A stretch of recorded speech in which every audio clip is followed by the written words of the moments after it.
Let me first start with 24 was indeed intense, challenging, but also a successful year. We introduced 5 of 6 model lines new in the market. We achieved record sales in 4 of our 5 regions of the world. Net cash flow on the same level as 23, our record year, and so some records. Then motorsport, one of the most successful seasons in our history. Economically, it was driven by the development in China. The market dropped down and of 30% around, and the ramp up of electromobility wasn't as fast as we expected, and so our results were solid, but not as positive as the previous year, on 5.6 billion euros. And a profit margin of 14.1%, which is still strong.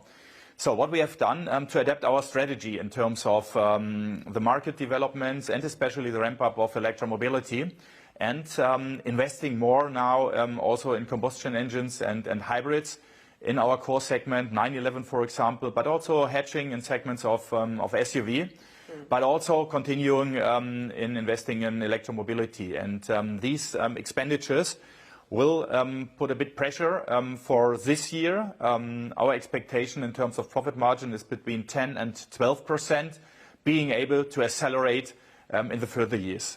Let us talk a little bit about e-mobility, because there was a big hype some years ago pushing into e-mobility. Now it seems it's not going as fast as expected, and also the cars lose much more value than your combustion engine. So is that one of the big problems why customers don't like them as much? Because it's like a falling stone in a way if you buy a new one. Yeah, we are convinced that electromobility is the technology for the future. Beside of this, in Europe and in North America, the ramp up has slowed down. On the other side, in China, we can feel a very strong dynamic in terms of ramp up of electromobility that makes this more complex for a automotive manufacturer. I think the new Taycan and also the Macan, they are well accepted in the market. We are receiving very positive feedback. The Taycan, the new one, for me is the best e-car of the world. Very sporty, but also on the other side very comfortable. And there I think we are well positioned, and also with the ideas to come. The residual values is an argument for customers, but I think over the years, with more acceptance for the electromobility and the opportunity to update in terms of software and the services we are able to provide for electromobility, this will change in the future, but there we have to work. And on the other side, beside of the right products, we need the right framework conditions like charging infrastructure, energy pricing play a role, regulations, and also support for the entry levels of electromobility. And this has to come, and at the end, it's teamwork in between the industry, the community, and the politics. Some portray the situation you're currently in at Porsche somehow to the early 90s, but if you compare the volumes, of course, you sell, there's no comparison. But does it feel a little bit like being in a crisis right now, or are you confident? Yeah, the framework conditions have changed, and I think on a positive manner that also a kind of crisis is an opportunity to improve. And we are still on a very robust level. I've talked about the net cash flow on level record year of Porsche. We have had a strong development during the last years and still delivering a result of over 5 billion euros. That's still very strong, but for us is now the point adapting our corporate strategy, adapting our product strategy, investing heavily in the future, and taking this as an opportunity also to rescaling our company, making cost work, and improving our products even more. And the positive aspect, this is all the new products we brought to the market now. It's the strongest, the youngest product portfolio ever in the history of Porsche, and that makes us confident for the future. China has been a very difficult market. What about 2025? And do you need to reduce prices there to stay competitive with others? For us counts value over volume, and especially in China. We have faced a pricing war, a discount war, and we are not joining this and accepting a reduced volume For us, it's more adapting our China strategy. What is important for the Chinese customers in our core product portfolio, like the 911, providing experiences also with our experience centers and let the Chinese customers feel what Porsche is able in driving dynamics, and the touch and feel in the car is important. But also the in-car intelligence play a big role in China. And there we are catching up also with partnerships in China, also in our combustion engines and hybrids. We are coming with modern software solutions beside of our electric cars. And so it's also adapting strategy, but a forward strategy. We call it winning China. The US is your biggest market, and with the new Trump administration, the big threat are tariffs, especially because you don't have any production capacities in the States. So what's your forward planning here in a way?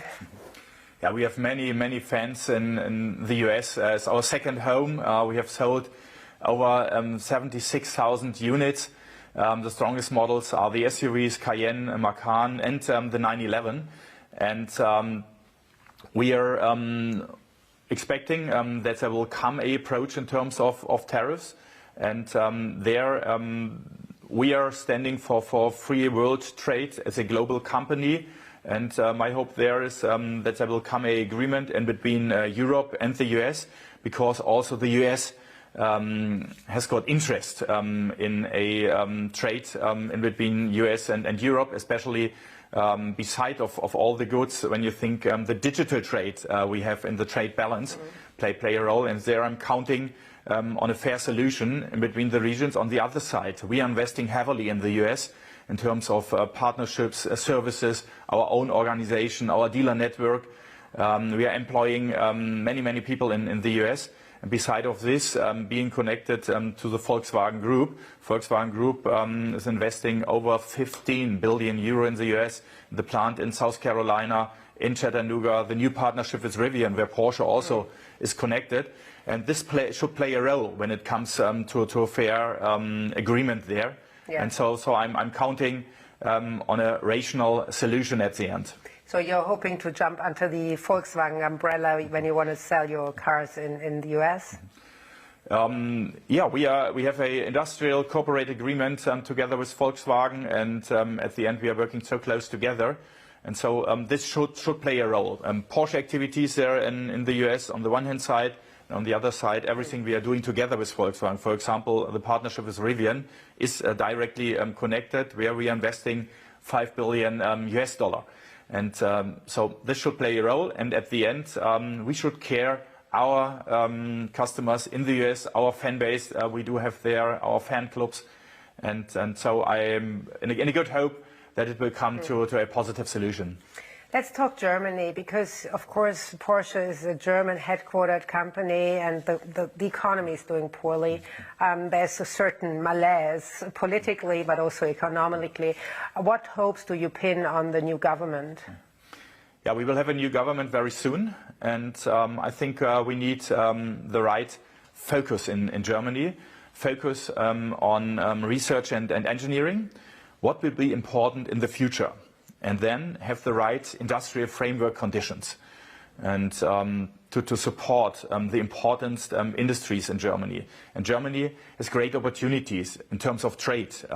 We are strong in Europe, we are in Asia, we are in North America, in South America, in emerging markets. And so there are the opportunities when Germany will be able to focus on their strengths. We have the right people here, the right qualification, the motivation, and now we need these conditions.